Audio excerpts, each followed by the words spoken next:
cita-cita. Wa mu'adzinun alam ataupun mengingat ibur berrohir dengan dekatnya perjalanan. Wa sur'atil tahwil dan cepatnya perpindahan. Jadi kalau udah uban menunjukkan ajalnya dekat. Nah, terus ada uban dekatnya perjalanan. Ibur berrohir itu orang yang sudah dekat perjalanannya menuju Allah. Wasuratul tahwil perpindahannya cepat dari alam dunia ke alam berikutnya, alam barzakh. Anda ini. Wa yuqalu dan dikatakan asyaibu uban itu maqadatul ajali dekatnya ajal sama. Wa tariqatul amali dan penolakan angan-angan. Kalau udah ubah ya ngapain kita banyakin angan-angan? Udah ubah dulu. Yang paling pas adalah kalau udah ubahan ya tadi. Jadi gimana kita ini ngambil ibrah peringatan agar hati kita, ibadah kita ditingkatkan untuk bekal menghadap Allah Subhanahu wa ta'ala. Wa yuqalu dan dikatakan ma'akbaha wa syaitan amami, betapa buruknya apa tadi wa syaitan amami, tipuan maksiat. Idza alimah apabila tersakiti asyaibu uban bila dengan maksiat. Jadi betapa buruknya orang yang sudah ubah masih dihiasi oleh maksiat bila. Jadi betapa buruknya orang yang sembuh malah hidupnya penuh dengan maksiat. Nauzubillah min dzalik. Wa qala Khatib Ibnu Nabatah dan berkata Khatib Ibnu Nabatah, ala tidakkah inna syaiba sesungguhnya uban sawrul hayati pelabuhan hidup. Alladzi la yumkinu yang tidak mungkin tidak ditambah lagi. Wala yasluhu dan menjadi baik antahun masa-masa itu fasadahu akan berubah. Jadi uban itu ya sudah pelabuhan, merupakan tanda pelabuhan terakhir yang tidak mungkin kata beliau ditambah kembali masa-masa yang buruk masa lalunya diperbaiki kembali, yang ada hanya disadari, disesali dan ditaati kepada Allah Subhanahu wa ta'ala.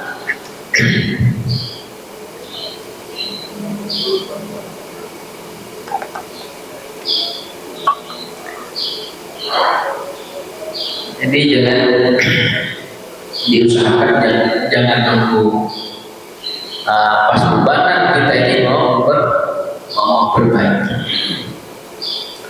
Wahwa dan adapun syaitu tadi uban nur cahaya tolimun yang muncul bi afulin nasab dengan tenggelamnya diri ini. Sa'ilun semuanya bil asykhas untuk orang-orang ila halil rimami ke tempat tulang belulang. Jadi uban itu yang pertanda tenggelamnya diri kita ini menuju ya kepada tulang belulang atau kematian. Tanda. Fala tuhriku maka jangan bakar kalian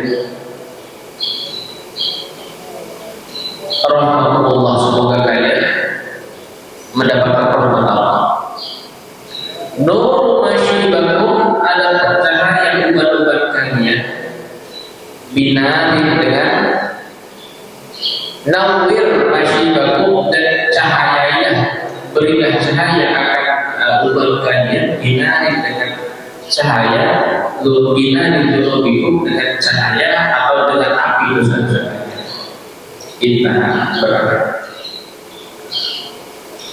Jadi ya kira-kira setiap dosa-dosa kita ini di usia yang sejak, di umat yang terus bertambah di dalam kepala, di atas kepala kita ini, bakar itu semuanya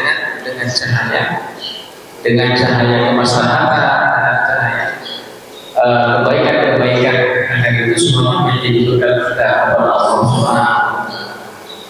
Wa qala alaihi salatu wassalam, dan bersabda Rasulullah sallallahu alaihi wasallam, qala Allah Ta'ala, berfirman Allah Ta'ala, wa izzati wa jalali, dan demi kemuliaan dan keagunganku, wa faqul khalqi, kesepakatan makhlukku ilayya kepadaku, anni sesungguhnya aku la astahi, sungguh malu aku, min abdi dari hambaku wa ummati dan umatku, ya syibani yang ubat keduanya.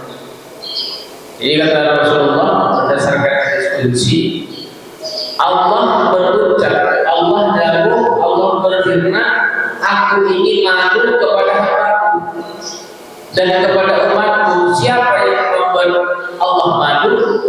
Yaitu orang laki ataupun perempuan dari kaum Islam, di dalam Islam, ia berubah malu aku kata Allah.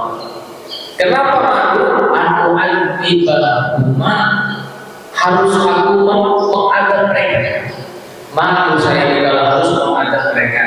Mereka muslim, mereka muslimah. Malu karena kata Allah, udah Islam mesti harus aku adab. Malu aku kata Allah. Summa baka, kemudian menangis Rasulullah sallallahu alaihi wasallam. Faqila lahu, maka ditanya kepada Rasulullah, ma yubkika ya Rasulullah, apa yang membuat kau menangis wahai utusan Allah? Qala, maka menjawab Rasulullah, abaki, aku menangis iman dari orang yastahi, yang malu Allah minggu dari mana. Kata jawabannya Rasulullah, aku menangis karena umatku Allah malu kepadanya. Wahwa, sedangkan umatku itu la yastahi, tidak malu min Allah Ta'ala dari Allah.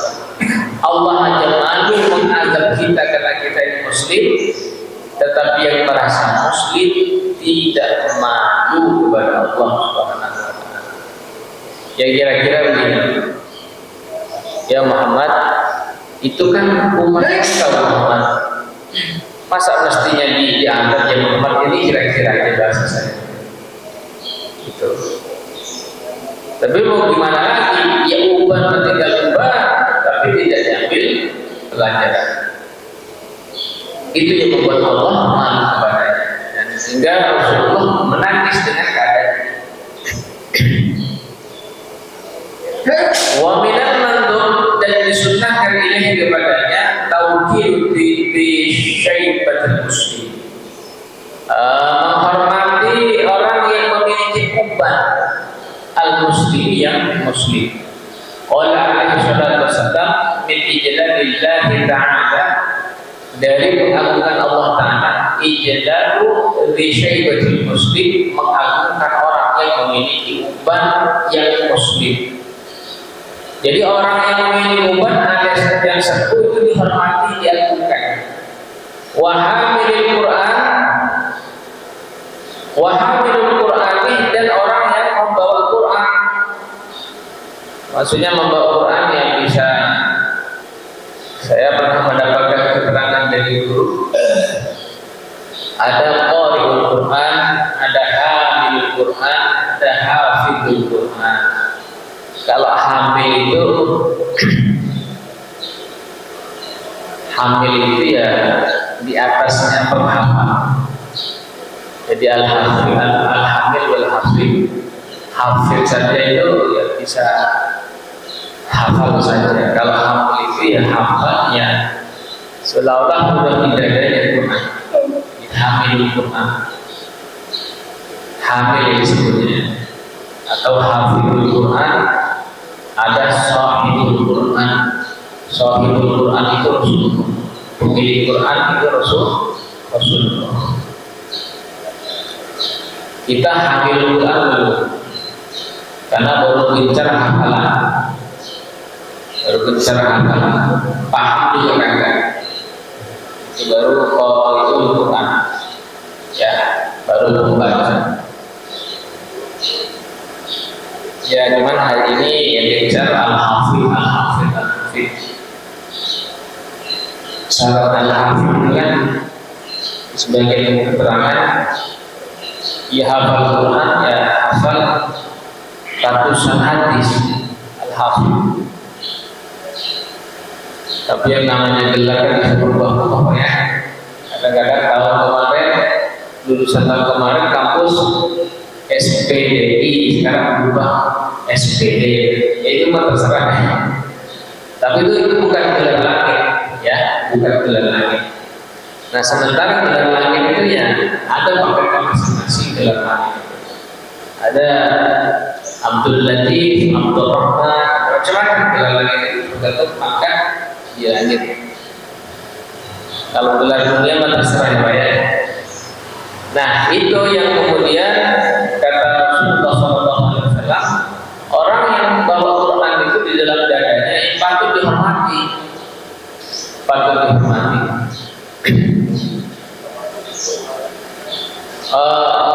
Wahamil Quran wairul lagi, yang tidak bangga di dalamnya. Dia bawa Quran tapi tidak bangga. Bawa Quran tapi tidak bangga. Ya, sehingga salah satu ulama masyhur ahli Quran, Baharwani Kudus itu santri-santrinya nggak boleh ikut MTQ atau musabaqah tilawah Quran, nggak dibolehin. Karena jelas kata beliau, ya dapat juara Quran, dapat bonus segala macam. Tapi itu ya macam-macam lah caranya supaya bisa mendapat ilmuwan. Tapi satu sisi ya bisa saja dalam rangka sunnah, ya kita ambil baiknya, yang tidak baik kita buang. Nah, hamil apa namanya sahibul Quran itu Rasulullah SAW. Makanya apa ya? Aslinya Quran itu untuk Rasulullah. Nah, itu bila sautin wala harfi, tanpa huruf dan tanpa suara. Nah, bagaimana Quran dipahami? Akhirnya Sayyidina Umar mengatakan kepada Sayyidina Utsman, "Dzalikal kitabul qayyim." Yang namanya Quran itu adalah kitab yang mesti kalau kitab itu ada lembaran, ada catatan. Itu baru Quran kan dicatat. Karena zaman Nabi itu yang namanya Quran itu belum dicatat secara khusus. Jadi setelah wafatnya baru. Di zaman Nabi ada yang mencatat, cuma tidak secara khusus. Sahihul Quran. Ini Sahihul Quran Rasulullah SAW. Nah, kita ini ya baru kuli baca, ya kuli baca Quran. Nah, Fatihah saja kadang-kadang kita ini lupa maknanya apa. Fatihah maksudnya apa? Nah, kalau ahli Quran itu yang ahli itu dalam Quran, ya itu setiap jeda itu ada ininya. Kadang-kadang ada koma, ada titik, kan melebihi yang umum itu ahlul Quran namanya. Ahlul Quran.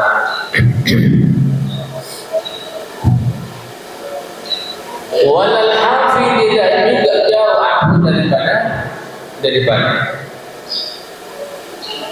wal imamul muqsid, yang perlu dihormati adalah al-imam al-muqsid wa huwa al-adil, yaitu yang adil. Imam yang adil ya mesti kita hormati.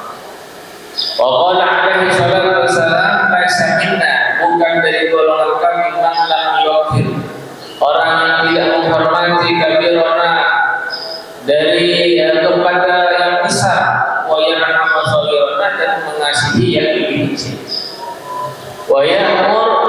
memerintahkan bil ma'ruf dengan kema'rufan, wa yanha dan mencegah anil munkar dari barang munkar.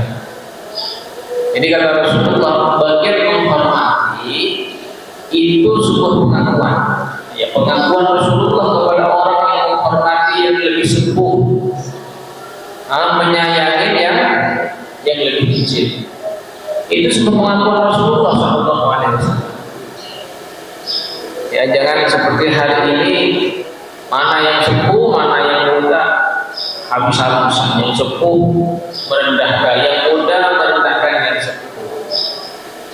Dan sebaliknya kadang-kadang itu disiramkan. Ini bukan tradisi dan bukan tradisi yang baik sebagaimana yang dicontohkan Rasulullah Sallallahu Alaihi Wasallam. Hingga kecil kata Rasulullah, siapa yang merasa beriman kepada Allah dan hari akhir, man kana yu'minu billahi wal yawmil akhir falyukrim jarah, muliakan tetangga. Itu ciri-ciri orang beriman. Falyukrim dhaifah, muliakan tamu. Itu ciri-ciri orang beriman. Bahkan di dalam syarah hikam di dalam kitab Qadul Hikam fi Syarihikam, Syekh wal Hasan al-Basri kata-kata salah satu adab sesama muslim, sesama mukmin adalah hormatu ikhwanihim hadirin awil wa'ibin, menghormati saudaranya seiman, seagama, siapapun, hadirin dalam dia sedang ada di ada sama dalam rumah ini, kehormatannya dijaga, dihormati, betul. Awil wa'ibin, atau saudara kita lagi jauh daripada kita, umpama dia lagi ada di Depok, ada di Jakarta, di PBB, kehormatan namanya, sedangkan kehormatan itu tidak termasuk orang-orang yang berada, tidak termasuk orang-orang yang berada. Nah ini saya nggak paham hari ini bagaimana. Sedikit-sedikit mengenalnya orang dirasakan yang baik-baik. Ini merendahkan satu dengan yang lainnya, apapun alasannya. Kalau itu dianggap sebuah kebenaran, yang namanya kebenaran harus dipertimbangkan tadi. Oh ya, bil ma'ruf. Ma'ruf itu barang yang dikenal dalam arti kalau ada sebuah khilaf nggak mesti menjadi tontonan publik yang kadang-kadang menimbulkan persoalan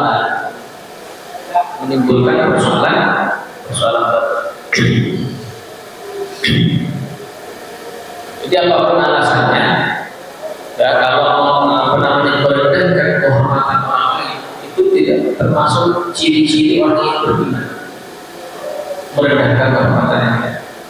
Kalaupun itu betul-betul salah. Nah, itu karena setiap perkataan itu memiliki hukum dan resiko, memiliki konsekuensi, apalagi berbicara kepada seorang tokoh. Makanya di dalam qasidah budaya kan abar fi qaulilah minhu wa Rasulullah itu berkata tidak la au atau iya, itu memiliki konsekuensi hukum. Makanya Rasulullah itu dari kata-kata kita tidak ada satupun yang menyinggung siapapun. Jangankan ya seiman dan seagama, dalam perjanjian yang lain dengan kafir Quraisy tidak ada yang menyinggung dari kata-kata Rasul. Ini hadirin ngakunya ulama begini, ulama yang lain habaib, ulama baik ajaran itu. Klarifikasi bukan kualifikasi, bukan kan? Ini sangat penting, coba kita tidak ikut-ikut itu. Jadi kata Rasulullah SAW, maka alhamdulillah bila akhir fayu'ti ya hormati tetangga. Itu jadi Kalau yukrim taifah hormatin kamu. Yang kecil saja hormatin, itu termasuk golongan Rasul. Kita menghormati anak kecil yang dihormati, itu termasuk golongan Rasul. Nah, berdasarkan hadis, lain sebagainya mana beliau wayarkan sahur.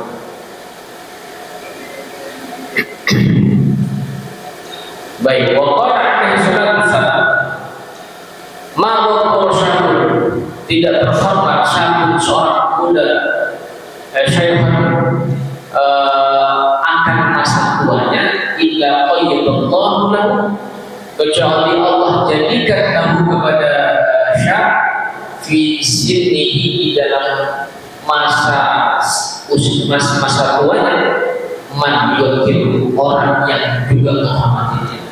Kalau dia muda menghormati yang sepuh, atau yang sepuh menghormati yang muda, pada masanya Allah akan kirimkan orang yang juga menghormatinya.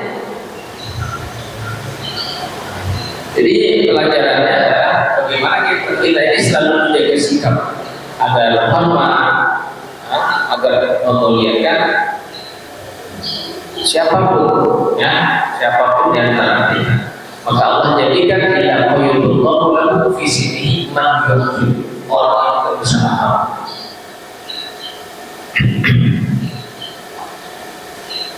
Nah, ini kadang-kadang begini banyak contoh ini supaya hati kita selamat. Misalnya kampung ini ada yang mengajar.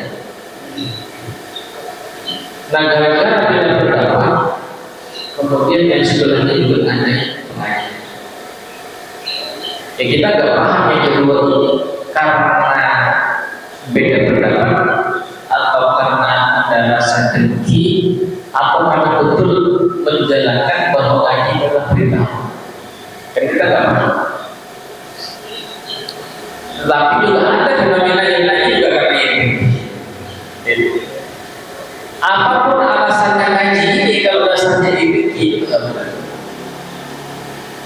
Walaupun kelihatannya ngaji, makanya bisa dicek di dalam hadis, di dalam kitab Ta'alum dikatakan ada yang kelihatan dunia tetapi akhirat nilainya.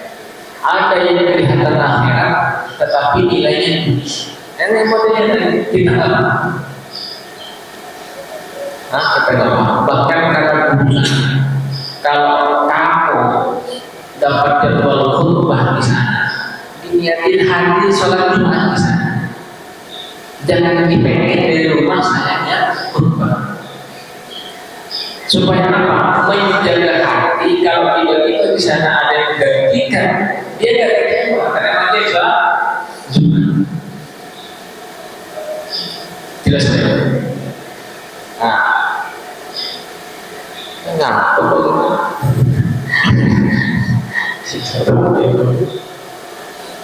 Allah ya, jadi ini betul urusan hati yang selamat itu adalah bagaimana memodifikasi dan memanage hati kita ini supaya niatnya selalu diluruskan.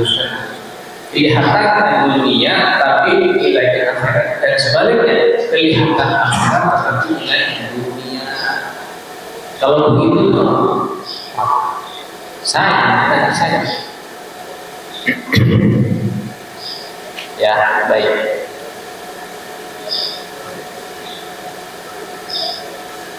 Ini jam 5. Memang suhunya agak manja sekarang. Waqala al-Imam Al-Ghazali berkata Allah wa fi dzalika, di dalam itu yang disebut tadi isyarat merupakan kabar gembira bidulil umur, dengan panjangnya umur, ma fihi minal ajr, maksud fihi yang di dalam panjang umur itu minal ajri, daripada apa ganjaran atau pahala. Semakin kita diberikan banyak, mudah-mudahan pahalanya bertambah. Jangan sampai umur bertambah, maksiatnya juga bertambah. Alhamdulillah. Wa yustahabu, dan disunahkan tauhid syai', mengubah Wahiduhu dan menghitam itu mendemen, mencemil. Imam bisufra abil hamra dengan warna kuning atau merah. Wahyu dan diharapkan disawat dengan warna hitam illa limujahidin kecuali kepada para pejuang fisabilillah di dalam Allah.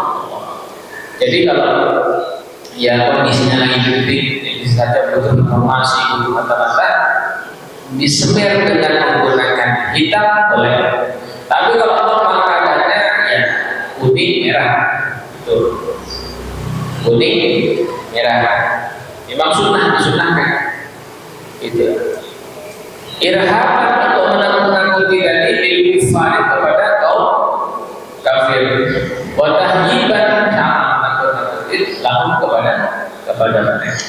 Jadi kenapa semir hitam itu tidak boleh?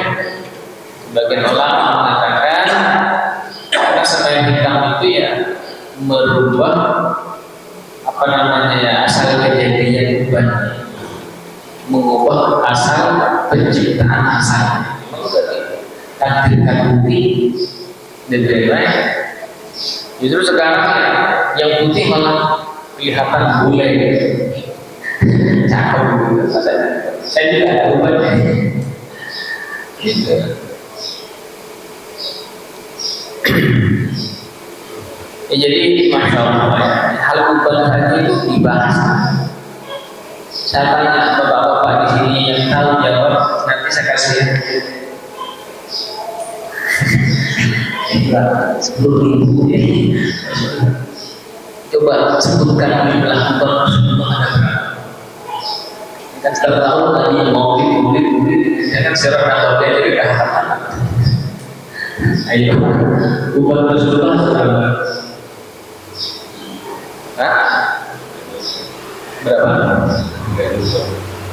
Enggak ada. Oh tidak ada. Itu di dalam Sahih Imam Tirmidzi ada. Kurang lebih ada 20 biji. Jangan sampai mobil sirah nabawnya kita. Tadi baca kulitnya bagus. Gimana urusan kita sementara kita dengan Nabi, riwayat dan sirah yang betul. Penting ini membaca sirah Nabawi sehingga tahu akhlak yang tidur makan.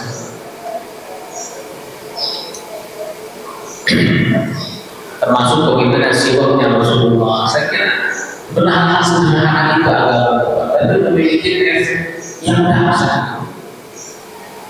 Saya baca dengan kata-kata keputusan kita termasuk kata fikih siwak.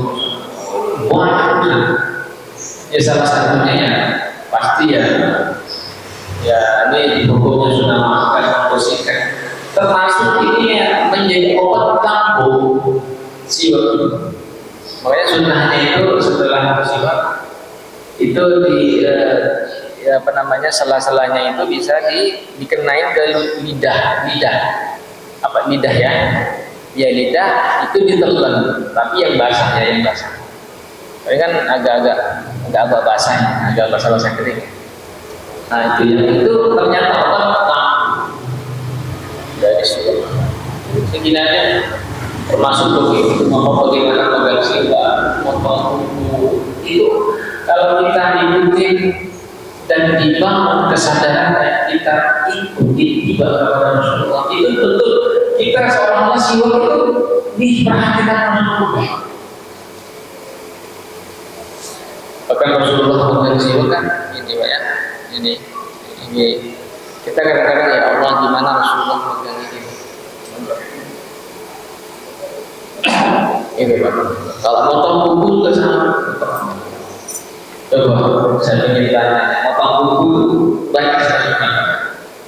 Misalnya dari sini duduk, sini, baru sini, terus jempol dan potongan. Itu versi Imam Al-Ghazali. Sini, jempol dan ini mana? Kalau kuku kaki harus berkata-kata sampai itu kalau kita ingat ya kalau sobat gimana ngomongin seru ada apa ya hati kita itu dari sederhana ngomongin sunnah tapi hal sederhana lupakan hal sederhana makanya indah kita gimana ya kita nggak usah jauh-jauh lah dulu ingatan masa lalu mama calon istri kita dulu atau masuk bulan keingatan saya itu rasanya lain ya senang gitu dulu kamu kebayangkan kita berjuang bersama-sama membangun ekonomi pendidikan berhujan kepanasan keingatan serunya saja hati itu senang ada rasa puas lebih begitu juga kita apa namanya ya mengikuti sunnah Rasul perilaku Rasul ada senangnya ya makanya kata saya hari Jumat ya di masjid saya mimpi Rasul berkali-kali karena saya itu sering membaca sirah Nabawi perilaku Rasulullah mimpi berkali-kali tapi kalau kita mau mimpi ya syaratnya mimpi itu kan tidurnya banyak. Jadi kalau kita mimpi tandanya tidurnya, nah, jadi sebagai mimpi tidurnya ditambah.